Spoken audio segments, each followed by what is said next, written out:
Bonjour, vous m'avez posé pas mal de questions en ce qui concerne le complément. Qu'est-ce que c'est qu'un complément? Qu'est-ce que ça veut dire qu'une subordonnée adverbiale est un modificateur? Quelle est la différence entre un complément et un modificateur, etc. Je vais essayer de répondre à ces questions et on va donc parler des problèmes qu'on rencontre surtout en analysant des subordonnées adverbiales. D'abord, je vais faire un petit remarque en ce qui concerne forme et fonction. Je vais parler de la structure interne des groupes de mots, donc complément, tête, modificateur. Puis, je vais parler un peu plus des subordonnées adverbiales, et puis on va regarder le complément d'une préposition. Avant de commencer, forme et fonction, c'est extrêmement important que vous fassiez la distinction entre forme et fonction. La fonction, ça veut dire la fonction syntaxique, sujet, verbe, CED, COI, COI datif, etc. Voici donc les fonctions au niveau de la phrase. Puis, on parle aussi de la forme, et la forme, c'est la manière dont est composé les constituants, donc un groupe nominal, un groupe verbal, un groupe adjektival, etc. Så et viktig utgangspunkt at vi må holde fra hverandre form og funksjon. Formen, det vil være hva slags ordgruppe konstituenten består av. Er det en nominalgruppe? Er det en adjektivgruppe? Hvordan ser den ut? Og så funksjonen, det den oppgaven den har i arbeidsdelinga i setningen. Så av og til så kan vi si at formen, det ikke sant, det hvem vi er. Jeg kvinne 29. Funksjonen min å være professor i fransk. Og det på en måte den fordelingen som vi finner også mellom form og funksjon i en setningsanalyse. On a plusieurs groupes de mots et ces groupes sont organisés autour d'une tête. Donc, si on a un groupe X, on a la tête X, c'est-à-dire que la tête est de la même catégorie que le type de groupe. Si on a un groupe nominal, la tête est un nom. Si on a un groupe prépositionnel, la tête, c'est une préposition. Puis, et cette tête, c'est un mot qui peut pas être effacé. Et c'est-à-dire que c'est le membre obligatoire du groupe. Puis, on peut avoir un modificateur.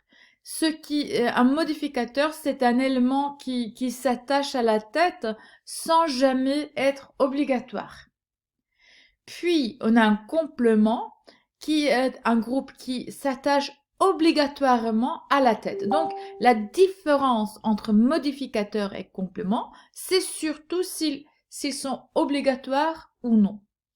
En français, les compléments suivent la tête, sauf une exception, sauf dans le cas où le complément est un complément prépositionnel d'un groupe verbal. C'est-à-dire, si on fait la pronominalisation, on obtient le, la, les, leur, lui, donc les formes pronominales des compléments, et ces clitiques, ces formes pronominales précèdent le verbe, précèdent la tête. Sinon, les compléments suivent la tête. Les modificateurs peuvent précéder et suivre la tête. Donc là, c'est pas, on fait pas de distinction. Så vi har altså en gruppe, en ordgruppe, som da en form, og det hodet vil være, hvis du har en verbalgruppe, så vil hodet være et verb. Så det hodet som gir navnet til gruppa. Og hodet det obligatoriske elementet, det det som på en måte hele kjernen i den gruppa, og det det som må være der. så kan et hode ha modifikatorer. Det vil være ledd som ikke er obligatoriske, og så vil det ha komplementer som må være der for at det skal være grammatisk. Og da er det sånn at i fransk så vil komplementene komme etter hodet, unntatt når vi har objektspronomener. For de er såkalte klitika som står foran det bøyde verbet. Altså i verbalgruppa så vil disse komplementene komme foran verbet når det er pronomen. Og det henger sammen med klitisering å gjøre, altså at de ikke kan ta trykk. Det har ikke noe med grunnstrukturen i fransk å gjøre. Par exemple, un groupe verbal a comme tête un verbe. On peut prendre le verbe traverser, c'est un verbe transitif. Et donc, ce verbe transitif demande obligatoirement un groupe nominal, c'est-à-dire le COD, et c'est un groupe nominal, et par exemple le désert. Donc, c'est-à-dire que traverser, c'est la tête, et puis le désert, c'est le complément. Et c'est dans un groupe verbal, c'est la tête, c'est le type de verbe qui décide s'il faut avoir un complément ou non. Si par exemple on a un verbe intransitif, donc on n'a pas besoin de quelque chose, mais si c'est un verbe transitif, on a besoin d'un groupe nominal. Et donc le COD. Et ça va changer, ça dépend uniquement du verbe en question. Så her har vi en verbalgruppe. Hodet her er et verb, og det er et transitivt verb, og det krever utfylling. Det krever en GM, en nominalgruppe, og da er det et komplement, fordi det er obligatorisk i verbalgruppa. Men det er verbet traverser, som er hodet. Un groupe nominal, petit garçon français. La tête ici, c'est le nom, c'est garçon. Et puis, il y a deux groupes adjectivals, petit et français. L'un est anteposé, l'autre est postposé.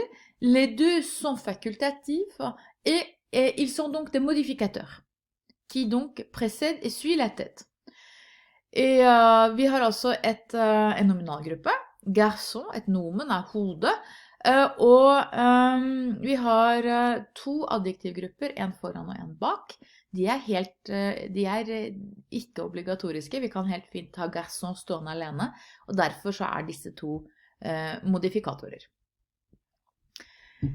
Bon, un groupe prépositionnel, on a la préposition à, suivie par un groupe nominal, à savoir Paris, à Paris.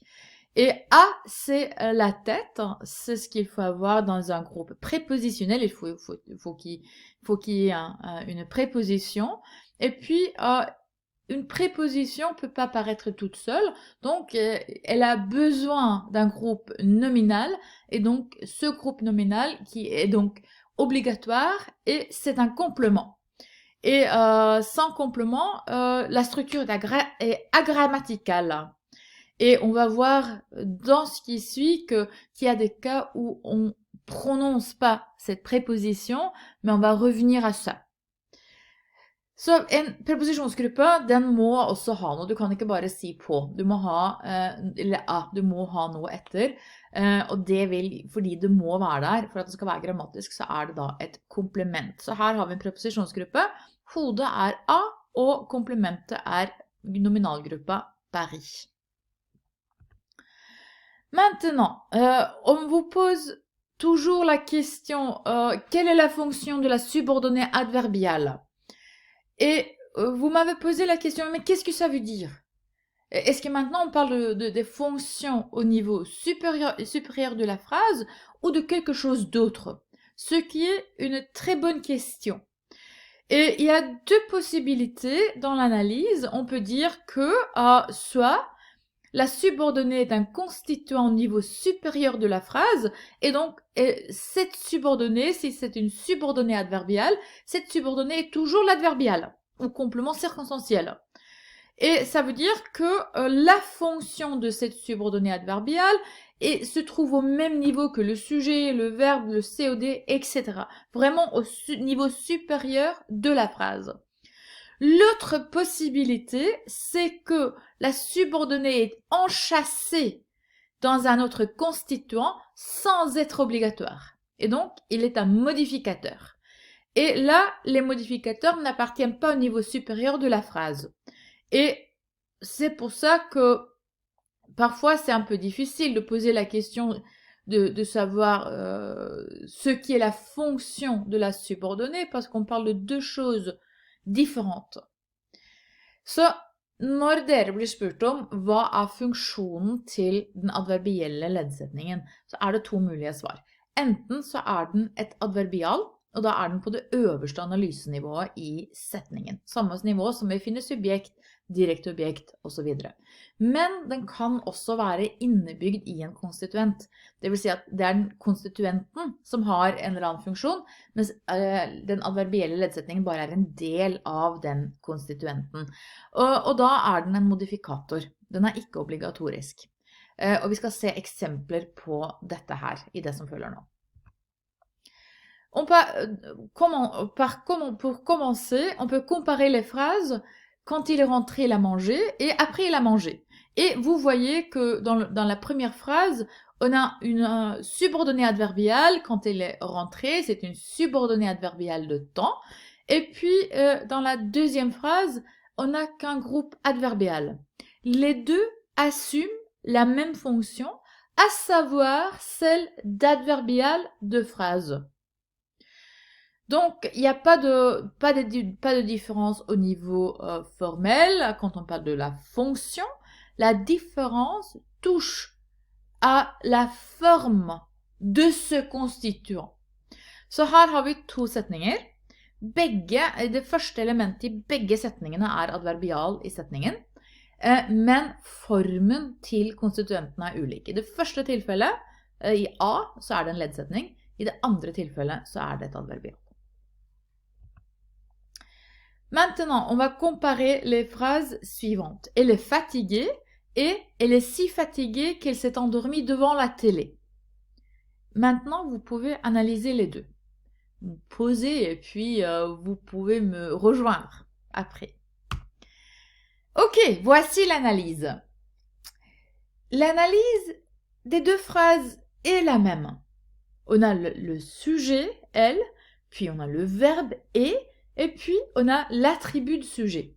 La différence entre les deux attributs de sujet, c'est que dans le premier cas, c'est un adjectif, c'est un groupe adjectival avec une tête fatiguée et rien de plus.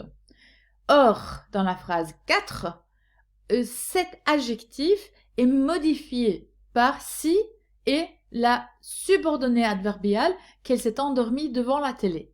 Donc, mais au niveau fonctionnel, c'est-à-dire au niveau d'analyse, les phrases sont identiques. La différence touche à la forme. Et il faut aussi ici souligner que la subordonnée, si on veut l'isoler, c'est qu'elle s'est endormie devant la télé. C'est là la subordonnée. Et cette subordonnée, bien sûr, elle n'est pas obligatoire, c'est-à-dire que c'est un modificateur. Elle est annoncée par si, et comme je viens de le dire, elle n'a pas de fonction au niveau supérieur de la phrase. Så her er altså forskjellen på disse to setningene. Hvis vi analyserer dem syntaktisk, så er det ingen forskjell. Det er et subjekt, det er et verbal og et attribut sujet. Og hvis noen nå ser at det mangler en hakeparentes til slutt på begge setningene, så har de helt rett. Det skal jeg rette opp, for jeg legger den ut til dere. Selve leddsetningen her, det er den som begynner med Q. Qu'elle s'est endormie devant la télé. Og den er ikke obligatorisk, og det betyr at den er en modifikator. Den er blitt på en måte annonsert av si, den henger fast i si på en måte. Og så har den da ingen funksjon på øverste setningsanalysenivå, fordi den funksjonen er det hele gruppa som har, hvor det er fatigué som er hodet. Så den er ikke obligatorisk, ikke øverste setningsnivå, en modifikator. La structure de ce groupe adjectival, c'est la suivante. Donc la tête, c'est un adjectif, c'est fatigué, et puis il y a deux modificateurs, c'est le groupe adverbial, si, et puis c'est la subordonnée adverbiale qu'elle s'est endormie devant la télé. Et vous voyez qu'il y a un lien entre les deux, je n'ai pas marqué, mais vous sentez qu'il y a quand même un lien. C'est si qui annonce ce modificateur. Så her er strukturen, adjektivgruppa. Vi har adjektivet fattige som hode, og så har vi to modifikatorer. Det er si, og så er det den adverbielle leddsetningen. Så og de henger på en måte sammen, si og den leddsetningen. Du vil ikke kunne ha den ene uten den andre her. Så det er en link mellom de to. Jeg har ikke indikert den med piler, men det kan dere gjøre hvis dere har lyst selv. Donc, quelle est donc la différence? Si on fait la combinaison de ces phrases, on peut dire, quand elle est rentrée, elle était si fatiguée qu'elle s'est endormie devant la télé. Donc, si, pas i. Et si on fait l'analyse de cette phrase, j'ai marqué les fonctions en rouge. Quand elle est rentrée, c'est l'adverbial de la phrase. Elle, c'est le sujet. Était, c'est le verbe. Et puis, si fatiguée qu'elle s'est endormie devant la télé, c'est l'attribut du sujet. Et vous voyez maintenant qu'il y a deux niveaux différents pour la subordonnée adverbiale. On a donc la subordonnée qui assume une fonction au niveau supérieur de la phrase, à savoir celle de l'adverbial, donc quand elle est rentrée. Et puis vous voyez que l'autre subordonnée, le modificateur, se trouve à un niveau beaucoup plus inférieur. Et donc c'est la différence entre fonction d'adverbial et de modificateur. Så her har vi slått sammen disse to setningene, og vi ser at vi får en litt annerledes struktur. Selve funksjonene på øverste analysenivå står nå i røde typer her. Den første leddsetningen, quand elle est rentrée, den er et adverbial som er på øverste nivå sammen med de tre andre som også står i røde typer. L er subjektet, et T er verbale, og så ser vi at inne i l'attribut sujet så finner vi da denne leddsetningen. Så dere ser helt fysisk, eller dere ser at den er på et mye lavere nivå enn den andre leddsetningen. Og det er fordi den er en modifikator. Maintenant, le complément d'une préposition. Petit rappel, dans le groupe prépositionnel, la préposition a besoin d'un complément afin d'être grammaticale, c'est-à-dire que le groupe nominal ici, Paris, c'est le complément de la préposition. Et donc, vous voyez, tête, complément. Bon, c'est le point de départ. Puis, dans l'analyse syntaxique, maintenant j'ai combiné la forme et la fonction. D'abord, vous voyez la forme, puis la fonction, et la fonction est marquée en rouge. Et vous voyez que le COI et le COI datif, donc je parle des fonctions, doivent être de groupe prépositionnel. Donc, on ne peut pas avoir un COI ou un COI datif sans préposition, avec une exception, et l'exception, c'est les formes pronominalisées. Donc, mais ça, on va faire c'est une parenthèse. Mais vous voyez ici, donc, que le COI, c'est le groupe prépositionnel. Dans la phrase « Rose pense à Jean », c'est un groupe prépositionnel, et c'est ce groupe prépositionnel qui assume le rôle de COI.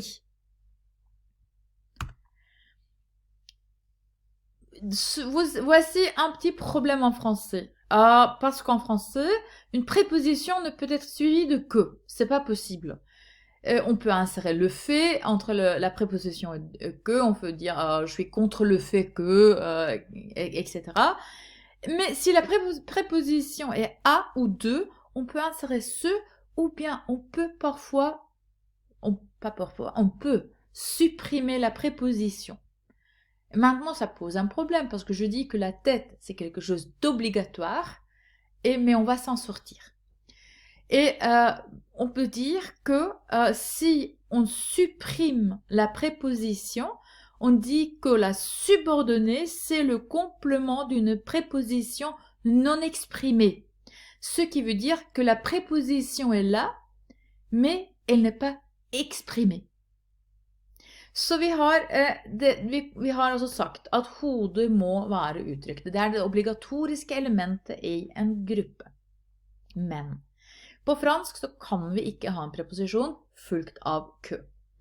Så med forskjellige preposisjoner så kan vi sette le fait etter, og så sette kø etter, altså contre le fait que, pour le fait que, og så videre. Det er en mulighet. Hvis vi har a eller de, så kan vi sette inn sø, est-ce que, de ce que, eller vi kan velge å ikke uttrykke preposisjon. Og da sier vi at leddsetningen er komplementet til en ikke uttrykt preposisjon. Og det betyr ikke at preposisjonen ikke er der. Det betyr bare at vi ikke uttaler den. Så skal vi se hvordan det ser ut. Ok, voici la structure. On va prendre la phrase Rose s'étonne qu'il soit parti. Et vous voyez, Rose, c'est le sujet, s'étonne, c'est le verbe, donc c'est comme, c'est pas étonnant. Et puis, le COI, le complément d'objet indirect, c'est le groupe prépositionnel dont la tête est de. Parce qu'on dit s'étonner de quelque chose. Mais ici, on a donc une subordonnée nominale, qu'il soit parti, et voici le problème, donc préposition et que. Et donc, on a choisi ici de supprimer la préposition, de ne pas la prononcer. On doit assumer que la préposition est toujours là, mais sans forme phonologique. C'est-à-dire que la subordonnée nominale ici n'est pas le COI, elle est le complément d'une préposition non exprimée. Et c'est ce groupe prépositionnel de plus subordonnée nominale qui constitue le COI. C'est pour cette raison qu'une subordonnée nominale toute seule ne peut jamais être un COI, seulement le complément d'une préposition. Voilà. Så vi ser her i analysen at setningen Rose s'étonne qu'il soit parti. Verbaluttrykket er s'étonner de quelque chose, så vi vet at det skal være en preposisjon der. Og subjekt og verbal, det er ikke noe å si noe om, det er helt forventet. Men så ser vi da at vi får et problem når vi kommer til COI-en, som skal introduseres med preposisjonen dø. Og så kan ikke dø stå rett foran en leddsetning. Og det man velger da, man lager en preposisjonsgruppe med preposisjonen dø og leddsetningen qu'il soit parti, men vi stryker preposisjonen dø. Så den er der, men vi uttaler den ikke. Så det er en uuttrykt preposisjon som er i den preposisjonsgruppa. Så selve leddsetningen her er ikke en COI. For at det skal være en COI så må det være en preposisjonsgruppe, og i den preposisjonsgruppa så er leddsetningen bare et komplement. Så det er det vi snakker om når vi snakker om disse nullgruppene. Ja. Ça y est, c'est tout ce que j'ai à dire.